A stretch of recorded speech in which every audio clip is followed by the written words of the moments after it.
Model based clustering.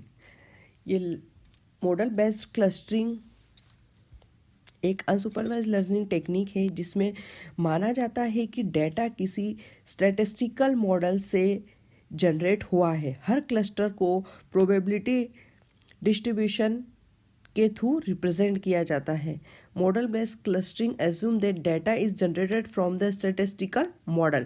For example Gaussian mixer model GMM, ये इसका best example से best algorithm है जिसे हम मॉडल बेस्ड में यूज़ करते हैं। रियल लाइफ एग्जाम्पल हो जाएगा customer behaviour modelling using probability distribution.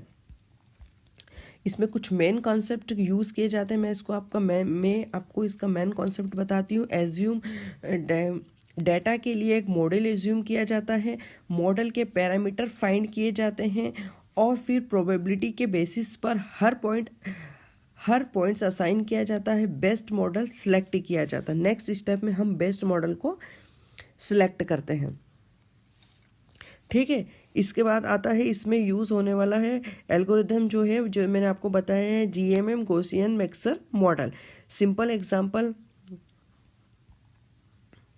इसका एक बेसिक सिंपल एग्जांपल हम देखते हैं जिसमें हमने स्टूडेंट्स के मार्क्स लिए हैं। डेटा जो है हमारे पास मार्क्स लिए हैं हमने 90, 85, 82, 40, 38 और 35।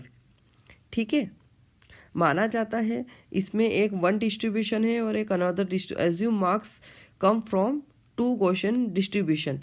One distribution is equal to high score और another distribution is equal to low score. Each student is assigned to cluster with highest probability.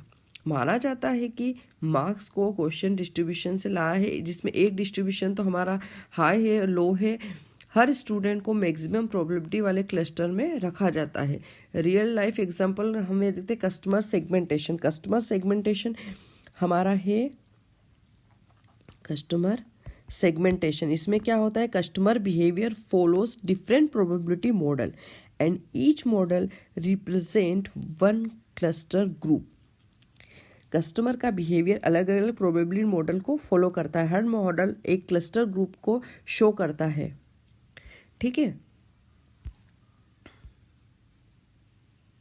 Cluster की संख्या चूज की जाती है। जैसे GMM की हम बात करें, assume cluster based on the probability, तो अगर हम इसमें ये अप्लाई करें इसकी कुछ एडवांटेजेस है वो भी हम इसमें देख सकते हैं कि handles overlapping cluster, probability based assignment, flexible cluster shape. But इसमें भी कुछ लिमिटेशंस होती है। ठीक है,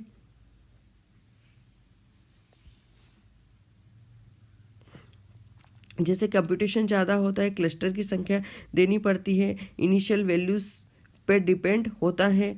और इन शॉर्ट हम कह सकते हैं कि मॉडल बेस्ड क्लस्टरिंग डेटा को स्टैटिस्टिकल मॉडल के थ्रू रिप्रेजेंट करके प्रोबेबिलिटी के बेसिस पर क्लस्टर बनाता है। ये हो गई हमारी 5 टाइप की क्लस्टरिंग जिसे हमने step by step with real life examples के थ्रू समझा है। उसमें यूज़ होने वाले एल्गोरिदम, उसकी एडवांटेजेस क्या होती है, उसकी लिमिटेशन क्या है, ये हर पॉइंट हमने इजीली क्लियर किया है। सारे कॉन्सेप्ट यहाँ पर क्लियर किए हैं। जैसे आपने देखा होगा कि जैसे अमेज़न, नेटफ्लिक्स, ये सब आपको आपकी चॉइस के अकॉर्डिंग रिकमेंड करते हैं कि किस तरीके से यूज़ हो रहा है। ये सब एक पावरफुल कॉन्सेप्ट के थ्रू होता है जिसे हम क्लस्टरिंग कहते हैं। ठीक है।